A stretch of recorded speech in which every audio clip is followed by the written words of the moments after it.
Kuuendat käiku aitab sisse panna Unibet, mängijatelt mängijatele. Tere kallid rallisõbrad!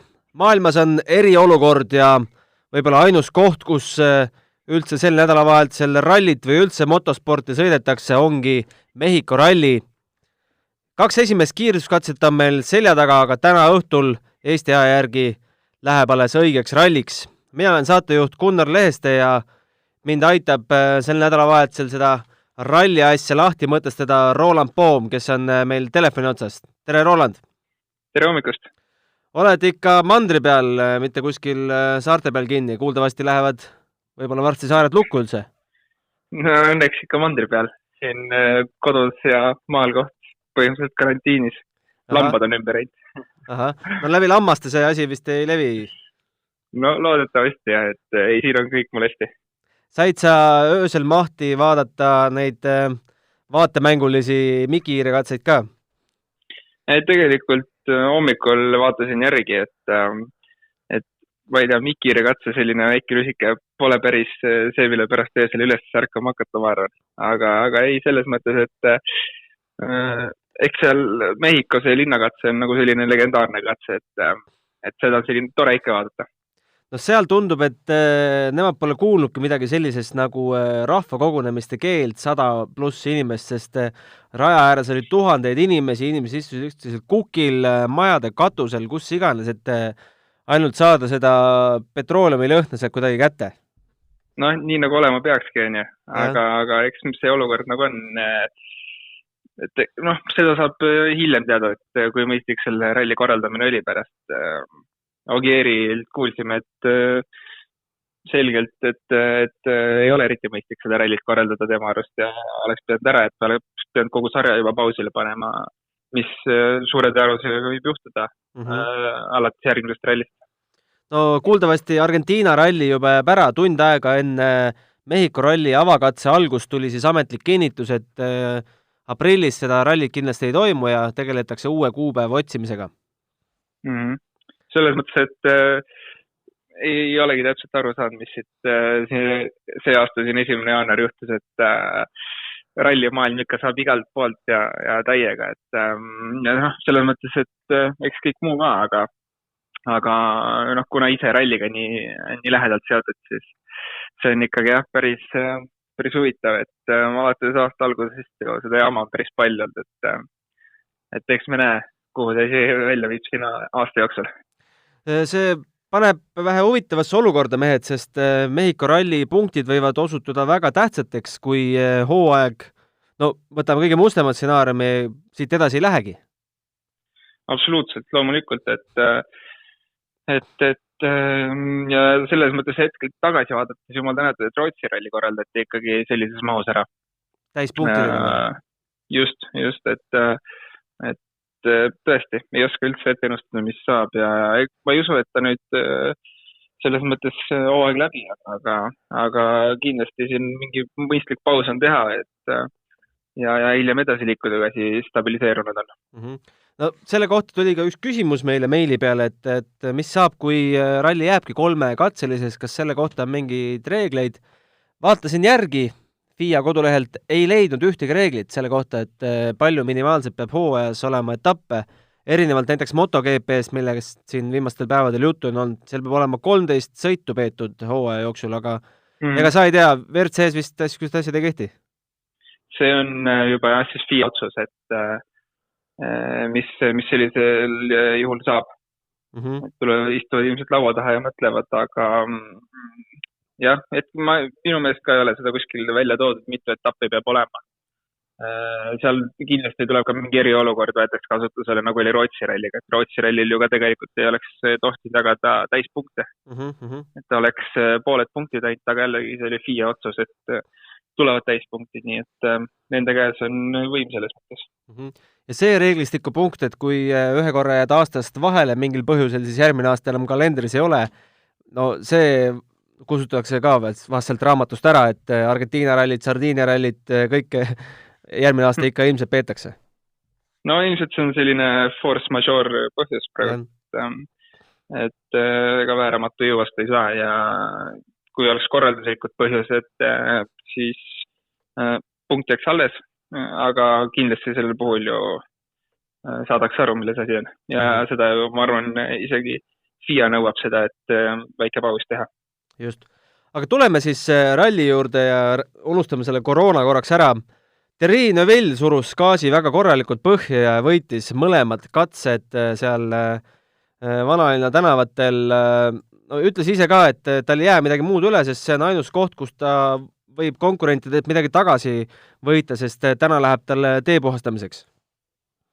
Ja, ega nii ongi tegelikult ja ega ei saa salata, et 2 katse peale 1,1 sekundit Evansiga ja ütleme keskeltläbi 2 sekundit seal teistega kindlasti on päeva lõpuks väga vajalikud sekundid.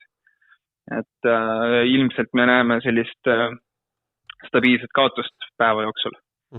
Ja huvitab mind Evans, et Evans, ma muidugi ei tea Shakedowni katse pinnase kohta praegult pole infot, kuidas seal oli, aga seal ta esimesena rajal suutis ikka väga, väga hästi liikuda. Olgu see Shakedowni ajad ka öeldud, et Evans parim aeg 3.41,8, Neuville 3.42,4, et seal vahe 0,6 sekundit 2 mehe vahel. Jah, aga esimese läbimise kohta, siis pärast oli juba tee rohkem puhas, et no esimene läbimine oli üldse 3 sekundit parem. Jah, just, et see on see pilt, mis nagu pigem oli üllatav, kui rada veel oli nii-öelda puhastamata. Et suutis ikkagi päris hea tempoga minna, aga see tagantpoolt, ma arvan, Sordo saab olema kindlasti mees, kes suudab, ma julgeks öelda top 3 koha peale sõita.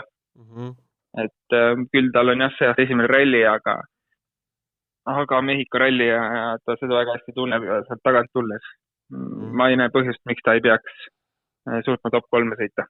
No Sordo juurde me kindlasti veel jõuame tänase saate jooksul. Mis selle ralli suur eripära ja uuendus on sel aastal, et 9 Mikihiire katset.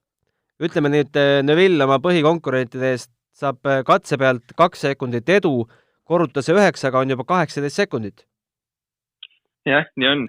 Ta ilmselgelt teab, miks ta seal suruma peab, et täna tema olukorras ilmselt see on see kõige lihtsam koht, kus neid sekundid võtta, et katse peal seda enam ei ole lihtne teha ja kui neid väikseid lühikesi linnakatseid nii palju on, siis on ju ideaalne koht, kus seda aega püüda.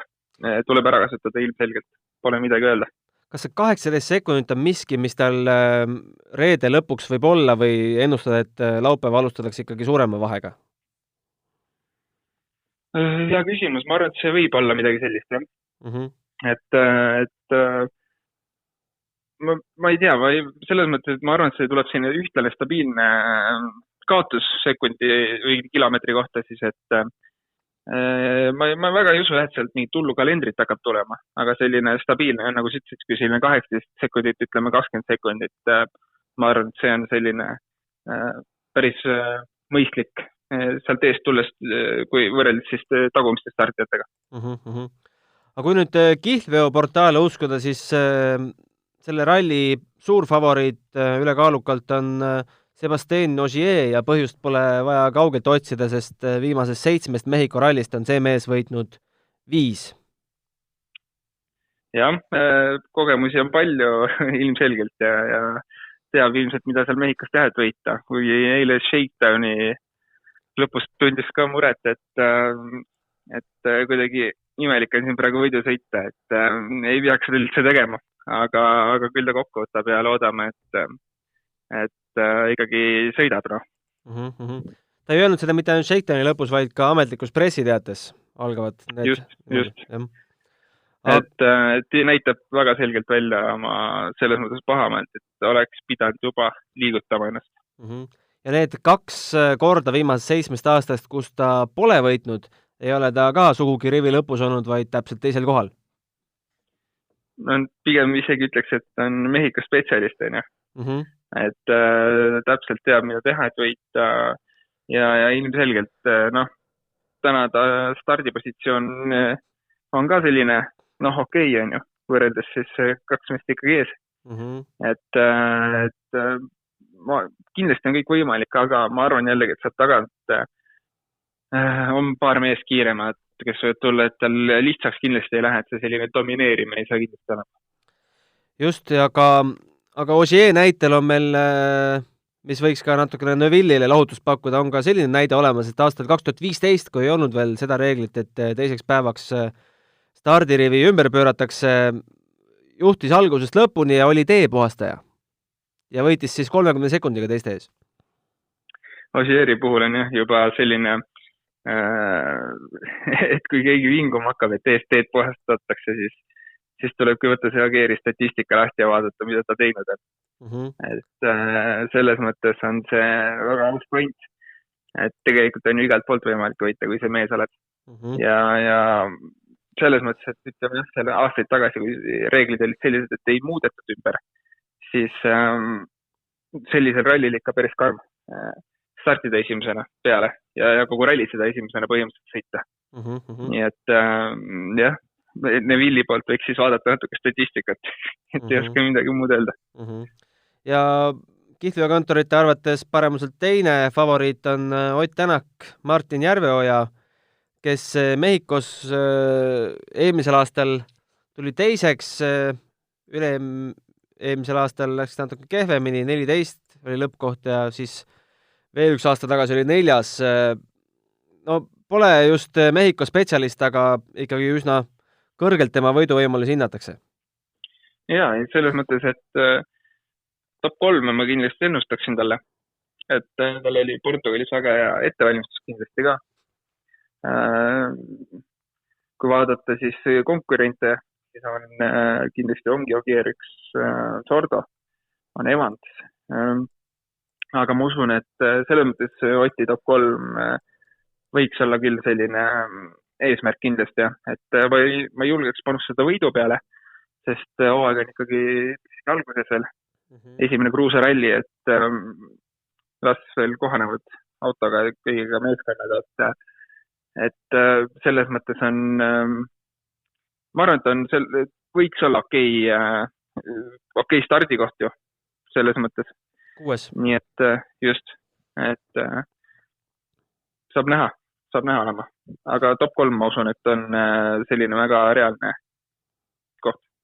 No kui Rootsi rallil oli väga selgelt näha, kuidas Tänaku Hyundai jäi sirgete peal Toyotale kiiruselt alla, siis mis sa ennustad, kas kiiruse vahe nüüd siin kõrgmäestiku tingimustes, kus kõik katsed, mis ei toimu linna vahel, on üle 2000 meetri kõrgusel, kas see kiiruste vahe nüüd muutub kuidagi võrdsemaks või kaob üldse ära?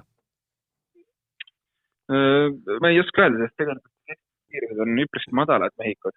Kui ma ei eksi, siis oli viimati umbes selline 85 kilomeetrit tunnis keskmiseks. Et jah, selles mõttes küll, et Toyota eelis on ju aerodünaamika ja hea mootor, et mis tuleb kiirete rallide peal välja, nii et miks mitte seda asja seal ühtlustada, kui on väiksed kiirused õhkõre. Nii et selles mõttes on kõik võimalik ja Toyota Aero on ka nii palju suur, et Hyundai selles mõttes võib asja natuke võrdsustada see tõepoolest. No Hyundai'l, mida me juba sellest rallist näeme, on samuti uuendused kasutusele võetud aerodünaamikas. Alustame sellest kõrgemast tagatiivast ja siis peeglite kõrval olevad väiksed tiivakesed. Seleta palun lahti, mida need autoga teevad? Ega need väiksed peeglikesed seal suurt midagi nüüd otseselt ei tee. Eks see kogu kompott on see, mis on selline valmis disainitud lahendus. Aga surujõudu selles mõttes, et auto püsiks maapinna peal. Ja selline hea näide oli, kui Esa-Pekka Lappi istus esimest korda WRC autosse, ütles ta, et kurm, mida ta R5-ga pidi läbima, ütleme 4. käiguga, siis WRC autol on lihtsalt surujõudu palju ja tänu aerodünaamikale püsib auto nii hullult maa peal, et WRC autoga sai põhjakaisiga läbi minna. Et see ongi see aerodünaamika, mida teeb, et ta hoiab autot vastu maad. Ja tulebki leida see parim lahendus, et see kiirete rallidel ja aeglaste rallidel siis oleks võimalikult ühtlane. Et täna Toyota on väga hea kiiretel. Noh, ma ei oska öelda, kui hea aeglastel, et kindlasti jah, võrdsustab asi.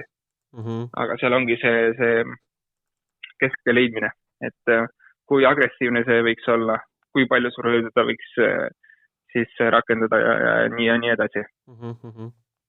No räägime natuke sellest kõrgmäestiku tingimusest veel, et seleta lahti, mida tähendab, kui autol kaob võimu ära tänu sellele, et saab seda kuidagi tasandada näiteks minu 2005. aasta Ford Focuse peale, et kui ma mööda Sõpruse puiesteed sõidan, siis mis see erinevus on, kui ma sõidaks seda Sõpruse puiesteed 2000 meetri kõrgusel?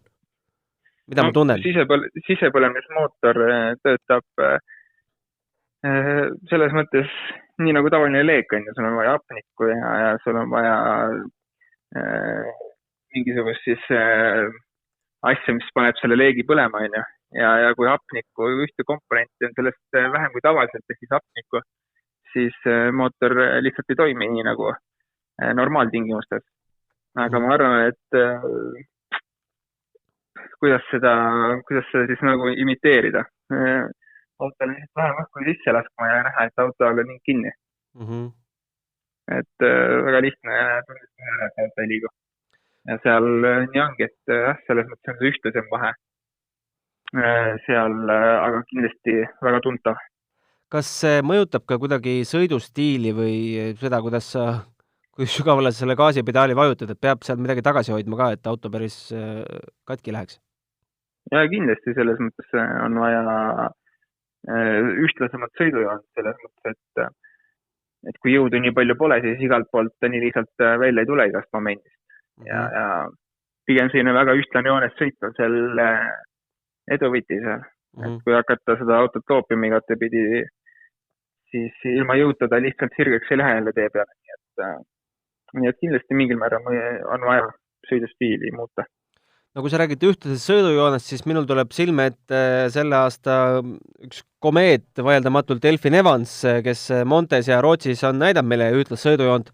Aga nüüd on Elfinil Toyotaga esimene kruusaralli. Kas me võime need kaks esimest tulemust praegu ära unustada ja alustada nullist või me võime eeldada, et Elfin on ka Toyotaga kruusa peal kiire? Ma usun, et on ka kruusa peal kiire. Küsimus saabki olema stardipositsioonis ja eks seal natuke aega harjumiseks. Aga ma usun, et on kiire kindlasti. Nii et kui ta suudab esimese päevaga mingi mõistliku koha välja sõita, siis tal on niikuinii juba ju homseks parem stardipositsioon.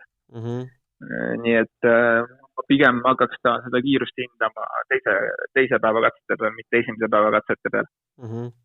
Aga mina küll, et sealt selles mõttes võib tulla. No Elfin eelmisel aastal oli Mehhikos 3, et ei ole kõige võõramad teed, talle need kindlasti kogemusi juba on ja on üks poodiumi koht ka saavutatud. Ja muidugi sõitnud ta juba on ja selle ilmselt M-spordi tehnikaga ongi veidi keerulisem ka, et täna Toyotaga kindlasti tunneb mugavamalt ennast. No Elfini leiamegi hetkel paremusjärjestuses pärast 2 kiiruskatset teisel kohal, kaotab ta Thierry Neuvillile 1,1 sekundit ja 3 on juba Ott, kaotust 1,9. Oti selja taga on Teemu Sunninen 4. kohal, ilmselt natukene petliku koha peal enda jaoks, sest Sunninen ei ole seda hoogu sel aastal kindlasti näidanud, mida temalt on loodetud ja eelmisel etapil sai üldse Wilsonilt päris palju kriitikat, et sõidad natukene laialt. Jah, selles mõttes tal veits keeruline see hooaja algus on, mõlemad rallid 8. kohal lõpetanud ja Rootsis lihtsalt kuidagi kiiresti tunned, et ma arvan, et tal on tõestamiskoht Mehhikos. Ta on seal juba käinud. Nii et kindlasti on vaja tal tõestada. Stardipositsioon võiks ka iseenesest olla selline, mis soositada. Aga ma pigem mõlemalt soomlaselt samamoodi Lappilt ootaks midagi sellist positiivset, et võib-olla katseaegasi top 5, miks mitte mõni katse top 3, pigem see annaks sellist kinnitust, et nagu kõik on õiges kohas ikkagi, et ega ei ootagi, ma arvan, keegi top 3, top 4 ralli lõppu praegult, sellepärast, et seal ees on lihtsalt nii kõva konkurents, aga kui juba selliseid häid katseaegu kohati näidatakse, siis võiks juba kõik hästi olla. Ja kui me juba Sunnini juures oleme, siis temal ilmselt võib olla ka Mehhikos väike vaimne tõrge, sest eelmisel aastal ju kohe avapäeval pidi pillid kotti pakkima. Jah, ma tahaks loota, et need asjad unustatakse ära. Et ei pea seda kaasa vedama endaga järgmisse aastasse, nii et küll ta hakkab, rekke on eelmisest aastast tehtud ja hakkab otsast peale minema. Lähme edasi, Tanis Ordo on 5. kohal, kaotab Neville'ile 2,3 ja Sunninenile 0,3 sekundit. No, tundub küll selline, et nagu oleks Sordo nüüd hulk aega rallis kõrval olnud, aga tegelikult tuletan meelde, et alles Hispaanias sai ta 3. koha ja siis enne seda jäi ainult Suurbritannia vahele. Saksamaal Türgis oli stardis ja eelmisel aastal tõestas, et on väga kiire, kuni oli see vist viimane päev, kus tal seal tehniliste probleemide tõttu tuli kõrvale astuda. Miks Sordo on Mehhikos nii kiire? Ma ütleks, et Sordo on kogu eelmine aasta oli väga kiire ja üllatavalt kiire. Iga kord, kui ta sõitis, oli ta kindlasti top 3 kuskil kiiruse peal. Ma arvan, et tal on selline pinge nagu maas, et ta ei ole täis kohaga sõita enam nii-öelda peasõita seal jagunevad.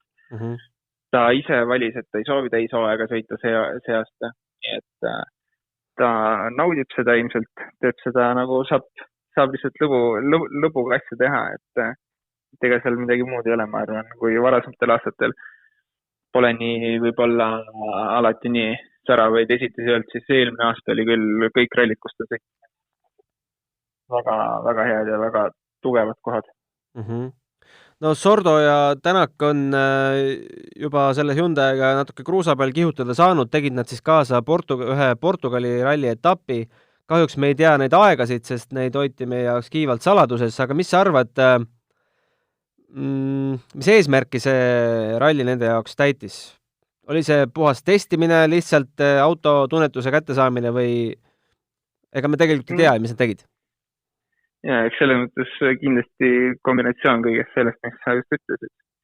Et mõlemad ju Sordo ja Ott on need, kellel on rohkem kilomeetrit seal autos vaja ja nemad sellepärast ka seal sõitsid. Et ei olnud pointi panna sinna rooli Neville'i. Ja nagu videotete piltilt näha oli, et aerodünaamika detaile tõesti nagu tiib ja seal oli ka esistangel väikseid muudatusi ja eks see selline samamoodi ka sõidutunne, jah, muidugi. Et iga aeg rooli taga ju tuleb kasuks. No iga kord, kui Hyundai oma sõitjad seal 3. autos vahetab, tekib selline küsimus, mis juhtub, kui Sordo on viimasele päevale minnes, ütleme, liidri kohal, Tänak kaotab talle seal mõne sekundiga, et kas Adamol tekib pähe mõte, et paluks ühel mehel natuke tagasi hoida, sest Ott ikkagi mängib tiitli peale? Ma ei usu, et hakkab seal Ott eelistama, ma ei näe põhjust praegu. Kui punktitabelis on ka Neville eespool, siis otseselt Ott eelistama hakata küll ei ole mõtet, kui seal üldse hakata eelistama, et Adamo puhul pigem võib-olla ikkagi mingid tiimikorraldused tuleksid. Tal on selline pikem plaan on kindlasti tundub vähemalt alati olevat.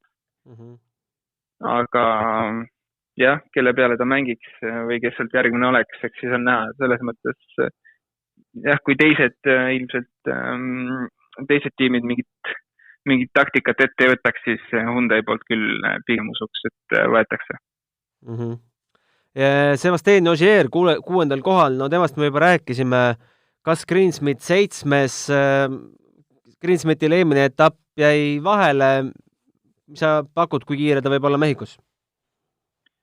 Pigem ootaks lihtsalt ilma vigadeta läbisõitmist, et seda on veits puuduvalt tal. ja samamoodi, et kui ta katseaegasi kuskil seal vahepeal top 5 näitab ja sellist stabiilset hoogu, siis ma arvan, et on tal juba kõik hästi, et kuskil kõrgesse kohta ei ole mõtet seda panema hakata. Ta on selles mõttes ikkagi suht vähe selle autoga sõitnud. Mehhikos on ta eelmine aasta oli kohal R5 autoga, aga kindlasti jah, tulemusaega on vaja tal. Nii et ilma vigadeta lõpetamine, ma arvan, oleks juba okei.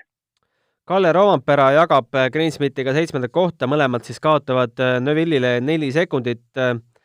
No Kalle on teine suur komeet, kui mitte esimene sellel hooajal oma eelmise etapi 3. kohaga tõestas, et on Toyotaga väga kiiresti kohanenud, aga no lugesin niisugune portaal nagu Dirtfish, võib-olla mõni teab, ootab põnevusega, millal tuleb Kalle esimene võit ja üldse ei välistatud, et see tuleb Mehhikos, no see oli niisugune küsimärgiga ja noh, selline spekulatiivne, aga mis sa arvad, kas see Kalle komeedi staatus saab siin veel kinnituse või natukene tõmbab see ebaharilik ralli ja vähesed kogemused tal siin hoogu maha? Ma arvan, et veits võiks maha tõmmata. Esiteks on iga nurga taga on kivi, mida ei ole vaja puutuda väga. Ja selle hooga võib asi nagu selles mõttes käest ära veidi minna, et pigem oleks mõistlik jälgida see tee peal püsida ja okei, toogu selles mõttes näidata, aga võidu peale sõitu minna, ma arvan, et selleks on ikka kogemust vaja. Ja ta ju selles mõttes kogemust sellel ralli nii palju küll ei ole. Et tema jaoks võiks olla eesmärk ralli lõpetamine? Ja, samamoodi nagu Greensmithiga, et kui seal häid katseaegu vahepeal näidata, aga ma arvan, ralli kokkuvõttes on lihtsalt mõistlik ralli lõpetada, et nüüd hakata kas Rootsit kordama või veel paremat tulemust kordama, ma sellest väga ei suve, et Rootsi oli tema jaoks selles mõttes lihtne terve elu lume ja piikidega sõitnud, et Mehhiko saab kindlasti raskem talle olema. Aga järgmine mees, Esa-Pekka Lappi 9. kohal, on küll nii-öelda Fordi esisõitja staatuse välja mänginud nendel 2 etapiga, aga hetkel nende Miki Hiire katsete põhjal viimane. No temal Mehhiko kogemust palju ei ole, 2 korda on seal ainult sõitnud, eelmisel aastal Citroeniga 13. koht ja Toyotaga 11. koht 2018, mis viitavad selgelt, et tal midagi seal esimestel päevadel on juhtunud. Mis sa ennustad temale Mehhiko ralliks? Noh, selles mõttes, et temalt küll nagu natuke ootaks midagi, et kindlasti mõned head katsajad ja ütleme tulemus kindlasti peaks top 5 olema, miks mitte ka parem, aga temalt, tal on küll juba piisavalt kogemust siin aastate jooksul, et võiks mingit tulemust näidata, nüüd saanud paar rallit Fordiga harjuda ka, ja nagu näha on, et ta ise pole ka väga rahul olnud siin varasemate ralligal. Nii et küll ta ise ka väga soovib seda mingit kiirust või tulemust näidata. Lähme tänase päeva juurde. Reedene päev, täna algab 17.18 Eesti aja järgi ja lõpeb 4.14 öösel. Katsed on siis Chocolate, Ortega ja Las Minas, pikkused vastavalt 31, 17 ja 13 kilomeetrik ning siin on hommikul on üks 2,7 kilomeetrine Miki Hiir ja õhtul on need Miki Hiiri lausa 3 ja viimane neist vaid 700 meetrit pikk. No kas sellistel katsetel on mõtet? Ajal oli kõige lühem katse vist, kui ma ei eksi. No nii räägitakse, jah? Et selles mõttes see, kes tellib, see maksab ja see ütleb, mis tuleb. Et Mehhiko rallil on alati publiku peale mängitud ja eks selles mõttes linnad ja kõik soovivad, et neid publikatseid toimuks. Kindlasti on seal taga raha, miks neid nii palju on. Nii et ma arvan, et tooajad oli üks ralli selline, kus neid nii palju on okei ja kedagi häiri, et jah, võib-olla Lappites, sest Lappi ütles, et ta ei saa üldse nendel linnakatsetel pihta nikerdamistel, nii et mõne sõite jaoks on okei, mõne jaoks mitte, tuleb lihtsalt hakkama saada. Aga ma arvan, et üks ralli hooaja või kalendri peale ei ole hullu ja veidi teistmoodi, miks mitte. Chocolate Ortega ja Las Minas, oskad sa nende katsete kohta midagi öelda, erinevad nad üksteisest millegi poolest? Ei no, eks nad ole sellised legendaarsed katsed, mis on alati Mehhikos sõidetud ja aasta on ju päris huvitavaid hüppeid sinna ehitatud. Üksteisest erinevad, eks see Mehhikos selles mõttes üldine olemus on ikkagi sarnane katsete vahel. Aga pigem päris huvitavad saavad olema need mingisugused teistrampliini, mida seekord ma nii palju kui piltidelt nägin, et päris suuri oli ehitatud. No mehed tulid sealt rekelt tagasi, Dirtfish tegi nendega kõigiga selle intervjuusid, see on videos nähtav. Kiitsid küll väga rajaolusid, ütlesid, et teatud kohtades on tehtud teeparandusi. Mis sa arvad, kas need teeparandused võivad siin esimese katse läbimise järel hoopis nagu kätte maksta, et teada on, et sellised õrnemad kohad ikkagi võivad need pudruks muutuda? Jah, teeparandused on need kohad, mis seavad pehmeks ja kindlasti esimesena lähevad pätki. Jah, ma nägin seda küll, et päris mitmed sõitjad kurtsid seda Otti, et ta täpselt ei tea, millest räägitakse nagu ikka. Aga kui seal nii palju sõitjaid oli, küll seal ikka seda teeparandamiskohti oli. Aga ega seal midagi ei ole, et ega keegi ei hakka tagasi hoidma selle pärast, kui katsed löövad katki, et tuleb lihtsalt joones, ega midagi ei ole. Tuleb hakkama saada sellega, mis on. No nagu öeldud, Evans ja Neville hakkavad teed puhastama, aga kas roll jääb neile ka pärastlõunaks, sest tegelikult 39 autot on ju nendelt katsetelt siis juba läbi käinud, et äkki Neville ikkagi pakub natuke üle selle tee puhastamise rolliga? Jah, miks mitte. Selles mõttes, et ei ole ju Rootsi olukorda, kus sõjavad esiveelised ja historikud läbi, et teise ringil ikka on eest keeruline alustada, sest joon on vale. Aga miks mitte muidugi.